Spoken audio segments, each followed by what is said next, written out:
قناة الجماهيرية الفضائية تبث اعترافات عنصرين من عناصر العصابات الإرهابية التي كانت تسرب المنشورات وحبوب الهلوسة إلى الشباب الصغار ضمن مخططات ومؤامرات الدوائر الخارجية المشبوهة التي تستهدف ضرب استقرار الشعب الليبي.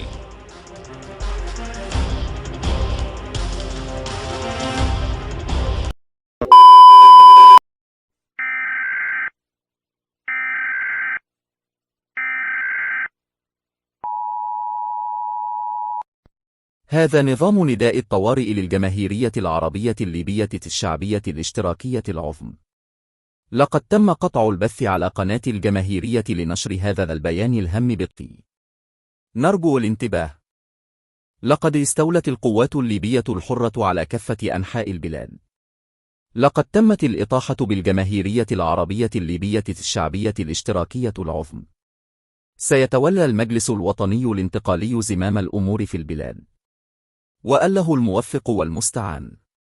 سنعرض الآن الهوية الوطنية الجديدة للدولة الليبية.